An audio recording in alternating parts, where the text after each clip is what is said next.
Hello and welcome to a new episode of the Go Club podcast. I'm your host, Edwin Delgado, and today we're going to be talking about the big news about USL trying to get Division One accreditation from US Soccer. And to do that, we have someone that follows USL very closely in John Morrissey. John, thank you for coming on the podcast. How's it going, man? Doing really well. Yeah, pleasure to be here to talk about the USL. Yeah, it's been a long time since we had you here, but thank you, appreciate it, taking the time. And as I mentioned right now, off the call, this year I'm trying to do something new with introduce a little bit of trivia at the start, just for the listeners to wonder a little bit throughout the show. And then at the end of the conversation, we'll go back to it and see if you might know the answer. If not, I'll give you clues and then eventually give the answer. In 1974, in the 1974 World Cup, Scotland became the first team to be eliminated from a World Cup without losing a single game. However, one team took this further by being the only team to be eliminated without conceding a single goal. So, what's the team, and how is that, or how was that possible? That's record still stands, by the way.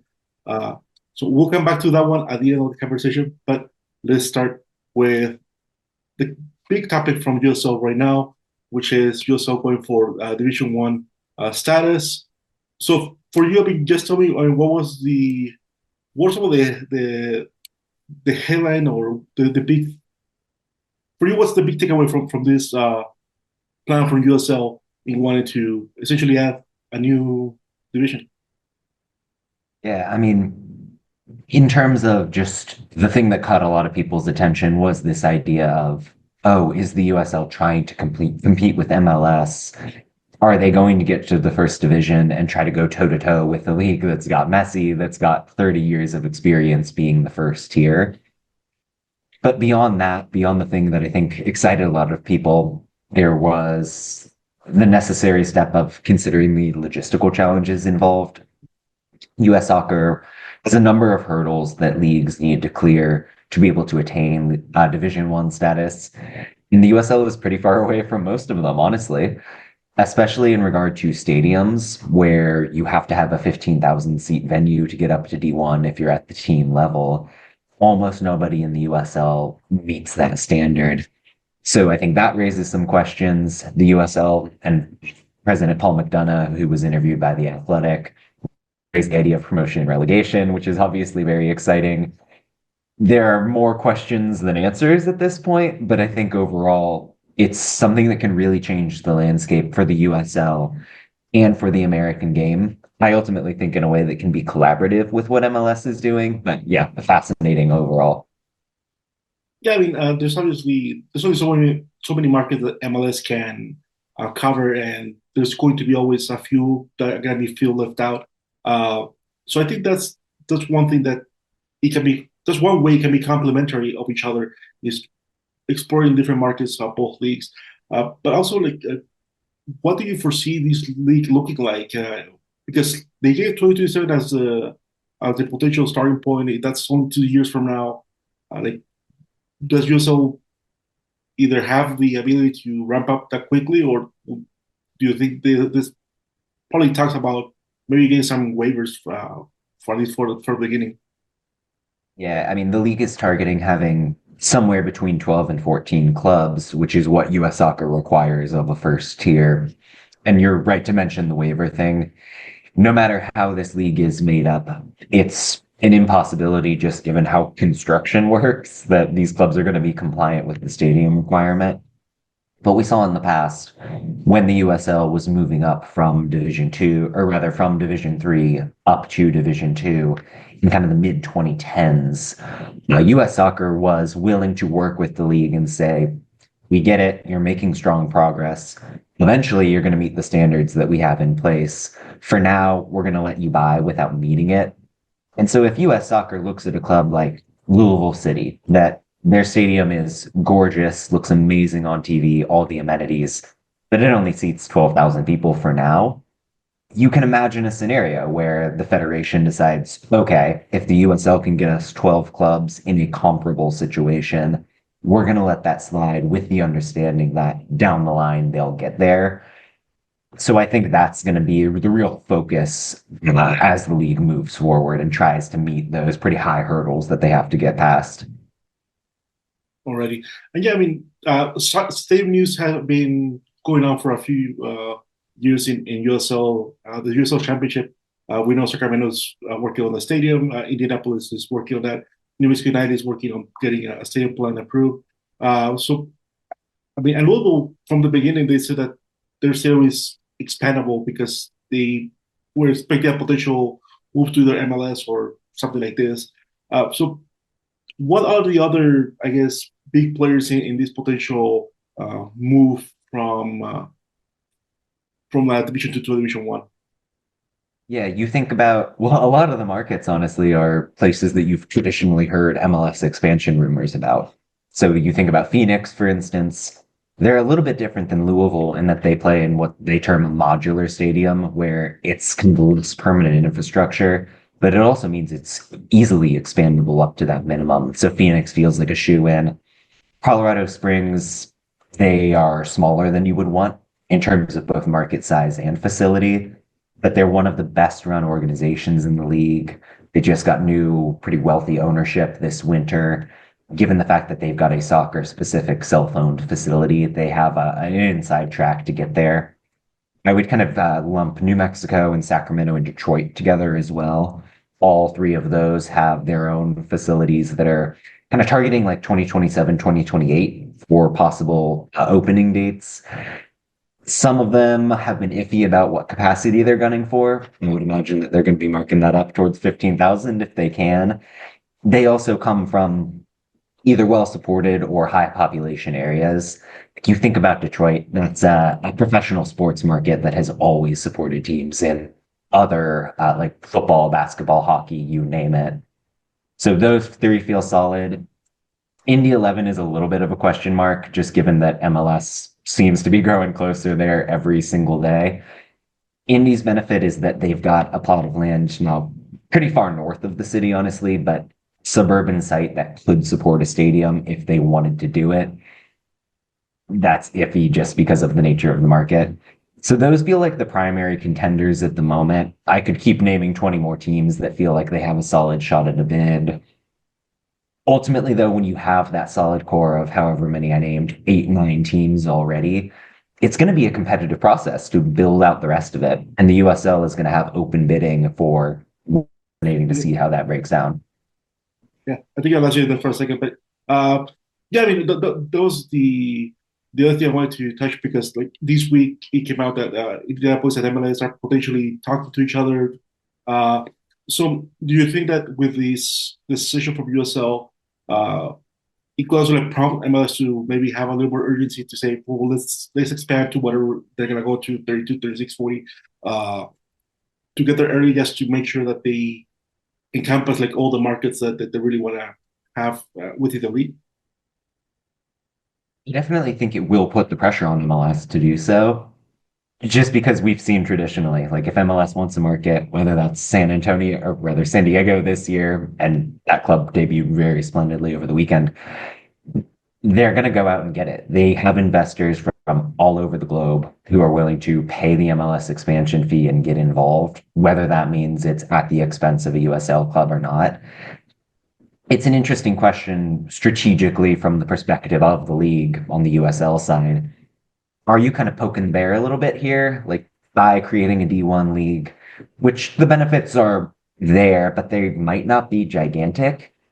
Are you just encouraging MLS to either buy you out? Are you encouraging them to put 6 teams in your best markets? It could be something that's kind of like has a domino effect in a way that really has bad consequences for the USL, depending on how aggressive other competitions want to get. Already. And the other thing that came to mind to me is, do we expect, for example, now that Division One is expected to be added, do we expect the USL Championship essentially to be split up into now a Division One and a Division Two, or is there like a queue of potential expansion teams that are waiting just to jump in? Yeah, the USL has quite a few expansion teams lined up already. If you think about the timelines involved, by 2027, the USL at least is hoping to have Brooklyn, Jacksonville, Oklahoma City, Milwaukee, and Dallas, I want to say, and I might be forgetting somebody. That's what, five, six new cities already. Say you lose 12 and you get six back. An 18 team league feels very solid. Like that's a number you see across the world. It also gives you the nice potential for a single table competition, which would be awesome to see. So I think given the state of those expansion teams and the ones I named all feel like they're making good progress, getting their own facilities, it should be in good shape to maintain the championship as is, even if you get that splinter group heading up to D1. Alrighty. Yeah, I mean, obviously, I went over something that you published on your website about is the breakdown on all the requisites that the US Soccer has for each division, which teams are closer to meet that. So, for everyone listening, that's a good place to start when it comes to thinking about what cities might make it. Locally, I'm in El Paso, so El Paso is it may not be a bigger metro area. It's a binational area, and the same ownership group already has FC Juarez and Liga MX on the other side. So you will think there's the at least the capital potential to make the move, but I haven't heard anything locally about whether the team is leading to status quo or making a push for something else. But a stadium here is going to be a difficult proposition getting that done. So, what are some of the key details that we still don't know about that you are really waiting to find out what's going to happen with this move to hopefully get a Division One? Yeah, I mean, I think Pro-Rel is obviously the big question. I mentioned the T's earlier. Frankly, it's something that the USL, their corporate leadership, has been throwing out there for the better part of a decade at this point. Often the hurdle has been they just can't get enough of the owners to agree upon integrating the sort of system into the USL competitive ecosystem. Something I've noticed, at least in discussions with powers that be, new owners in the league, almost all of them are very pro promotion and relegation. And when you see this sort of decision making happening of we're going to split off into a Division One, to me, it's a sign that the owners are kind of ready to be aggressive in that way. And that's not to say that pro rally is definitely happening. The logistical hurdles involved are crazy, especially when you think about like, the issue I was raising earlier, the compliance with pro league standards. It's going to be difficult for the USL to get 12 clubs that qualify. Now imagine if Lexington and Monterey Bay get promoted in year one, suddenly you're right back to being delinquent relative to the requirements. But I mean, that is going to be something that is out there, public, could be a big swing relative to the 2026 World Cup being here that kind of draws in those new fans. So that's one question I'm interested in seeing the results of. I think the other thing is the calendars discussion. MLS has been quite noisy recently about possibly moving to that kind of winter-based, quote unquote, European schedule. The USL has also had those discussions previously.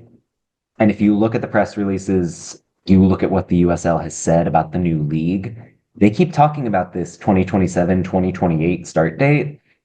Could just be the phrasing of it's either or it could be a sign of we're going to think about having a fall schedule and a spring schedule that kind of is combined within one season. So those to me feel like the big outstanding questions that could be a knock-on effect from this move.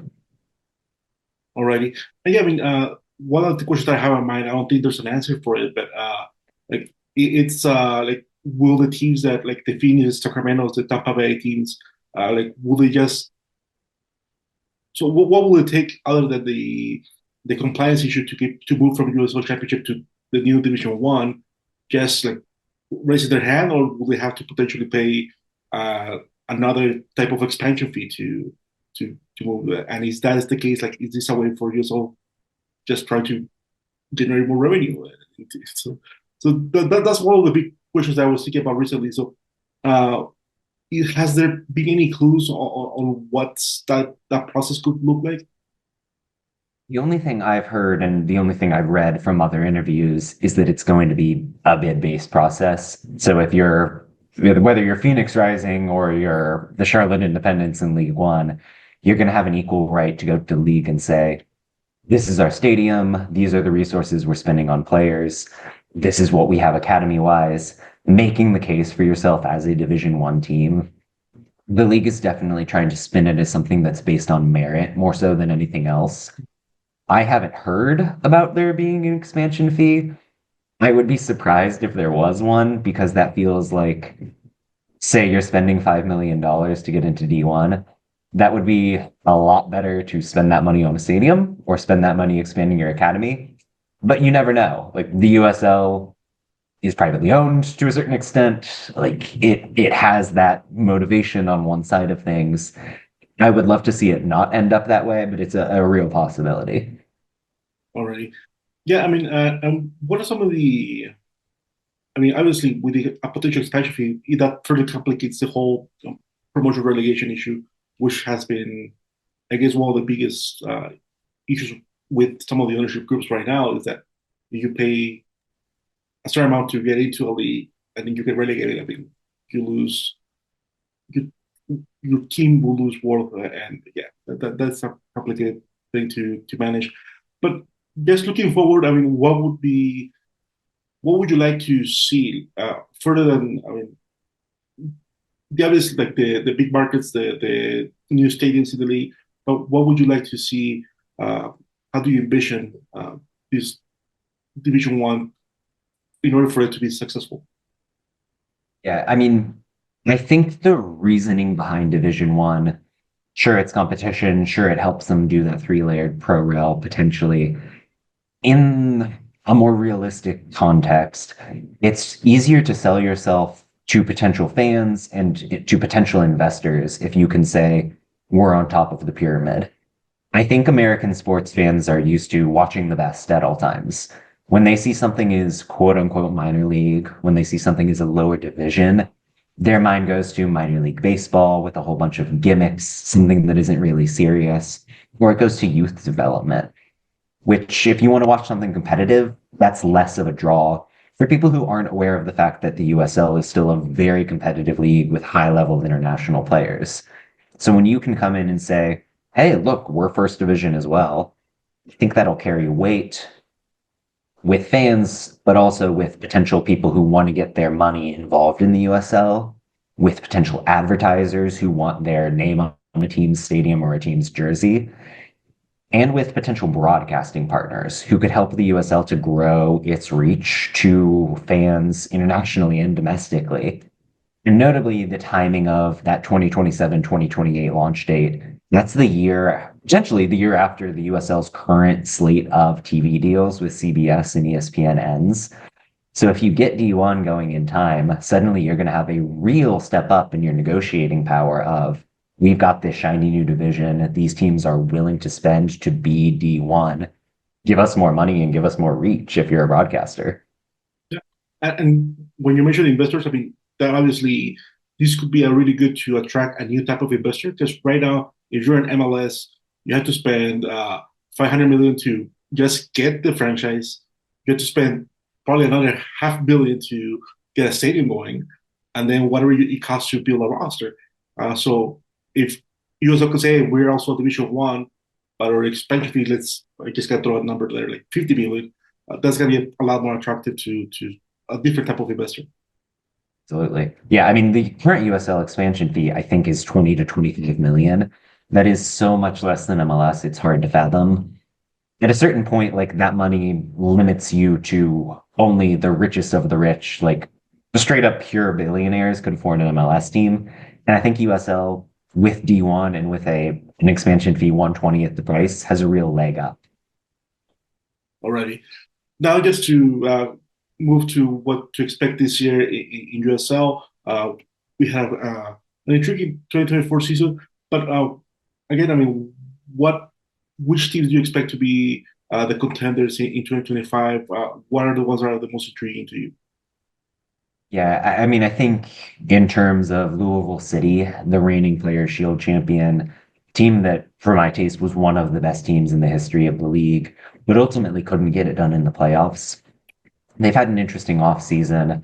Most of their core is back, but then they sold Wilson Harris to a club in Israel. And then Elijah Winder headed over to LA Galaxy in MLS and actually made his debut off the bench over the weekend. That's a club that really feels like they have a process. So often in the USL, things can change a lot year in, year out, and that just isn't the case with Blue City. Like there's a real sense of culture and continuity there. So I think they're going to be top of the pile again. Charleston was the team that finished second behind them in the East last season. They've really done well to improve themselves. Another team that had some sales with Nick Mercanic going over to Spain, but they brought in Cal Jennings, who since 2020 is the USL's leading scorer, a really great finisher and somebody who can fill that gap and then some for the Battery. I think in terms of the West, Sacramento is fascinating. That's a team with sky high expectations. Obviously, they had their MLS bid a couple years ago, but they've always backed it up on the pitch as well. They had a relatively disappointing 2024 season. Even though they made the US Open Cup quarters and still finished respectably in the conference, they ended up changing their coach and hired Neil Collins, who's very well respected within the USL. They feel like the soft favorite and was a very open race in that side of the league. So, yeah, those are kind of the three teams I'm keeping an eye on at the top of the table. already. And any particular storylines that you're keeping an eye on for the start of the season? Yeah, no, that's a good question. I think well, in terms of a specific team, I think Miami is absolutely fascinating.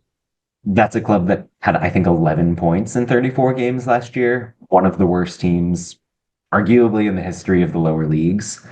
They got some new investors over the offseason. They brought in, I think, 7 Argentine players right now, including Sebastian Blanco, who fans would know from his time at the Portland Timbers. Bill Hamid as well in goal, the longtime U.S. national team goalie. As you can tell by those names, they're skewing a bit older, but I think the reclamation project there, and figuring out can they make the leap up, is going to be interesting.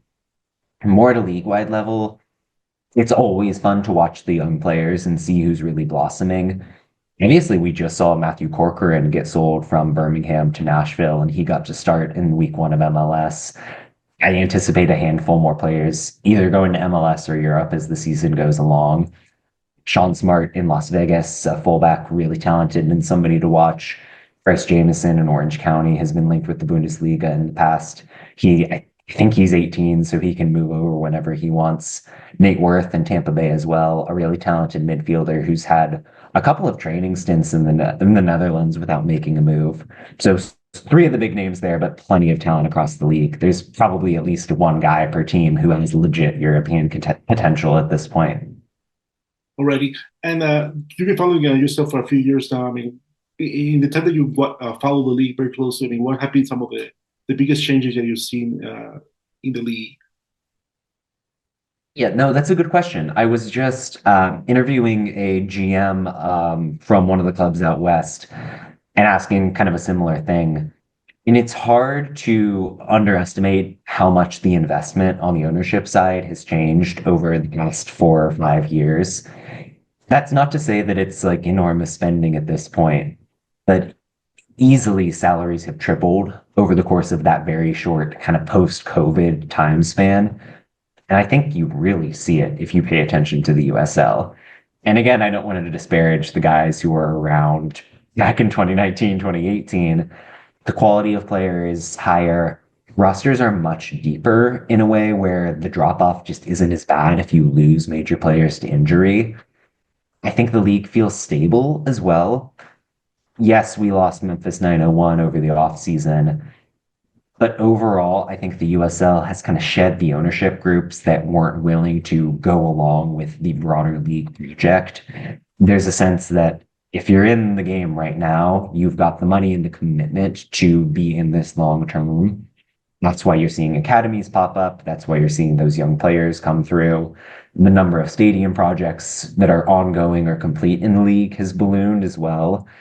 So I think infrastructurally, in terms of the investment, in terms of the visibility on TV, like we kind of touched on earlier, the league has made some really major strides forward to feel less like something that's just a sideshow in the lower division and more like a serious league, but one that still maintains that ability to connect with communities and have a little bit more of a grassroots feel than something like MLS that feels a lot more big time, a little bit more distant overall.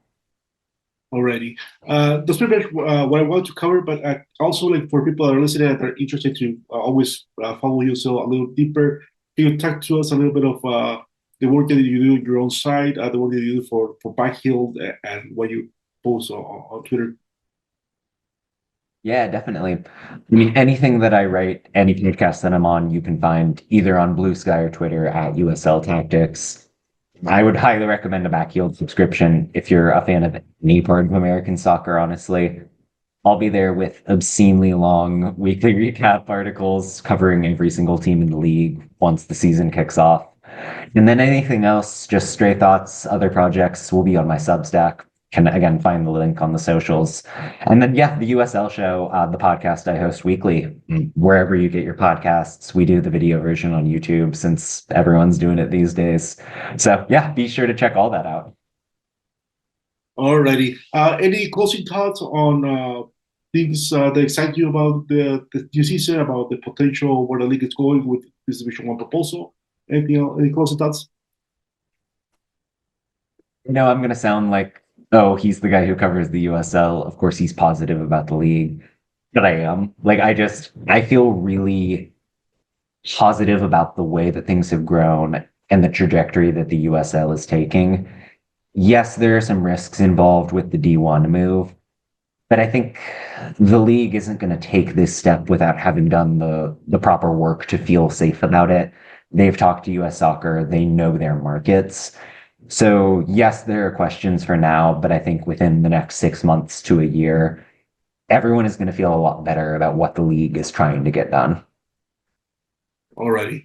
Well, that's John Morrissey here in the Coco podcast. Before we go, I wanted to circle back to the question that we popped up early in the episode. So I'll repeat it once again, and then I'll give a couple clues that if you, and then we'll go from there.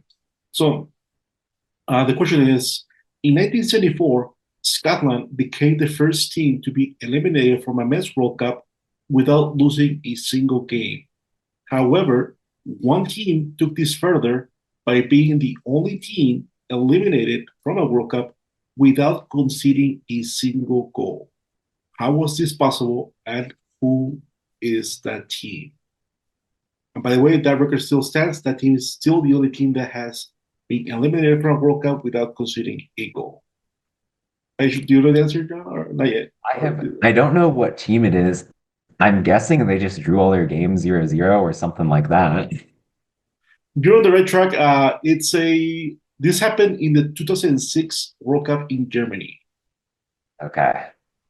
Well, I see. I'm gonna date myself. I'm at a disadvantage because I was 6 years old when that was played. Alrighty. Boy. Yeah, I feel older now. Let's see. What kind of what other clue could I get? But yes, I mean you're on the right track. That It's like a something bunch of like 1-0 loss, 2-0 draw, something like that. Had to be the way they went out. all right. So you're on the right track with how it happened. Like I Yeah. guess the team. Trying to think of a country that would be I'll give you another quick hint. It's this team actually has, if I'm not mistaken, it still has the record for longest streak of minutes without conceding a goal because they extended that streak to in part in the 2010 World Cup. I believe they did not concede the first two games in that World Cup either. Well, the first game and a half because they allowed a goal in the second half of the second game in 2010. man. I'm a trivia nerd. I'm a high school quiz bowl guy, and I feel so bad that I don't know the answer to this. No. I mean, part of the reason that I do this is because it's tricky. Yeah. It's worded in a way that it makes it tricky. It's like bizarre situations in soccer. So the answer is Switzerland. They Hey. got eliminated. They lost in the round 16s to Ukraine after a 0-0 draw, and they lost on penalties. And they actually missed all three penalties that they took. So so they lost 3-0 in the penalty shot, and in the group stage, they draw 0-0 against France, and they beat both Togo and South Korea 2-0. So they went four games without conceding a goal, but still got knocked out in the penalty shootout. And That's crazy. so it was those 4 games, and it was still game and a half in 2010 because they beat Spain in the first game in 2010, and then they lost to Chile, but Chile scored like in the 60th, 65th minute of that game. So it was like a really long, like close to 400 minutes or something without allowing a goal in World Cup games. That's fantastic. That's a very fun fact. Yeah, it just started 100 minutes. Yeah. Well, thank you very Yeah. much, John Morrissey here on the Cold Club podcast. Thank you so much for taking the time. Appreciate it, and hopefully we'll be taking a little more, not like we'll be taking shorter in the future. Definitely. Yeah. Thanks for having me. I think you appreciate it.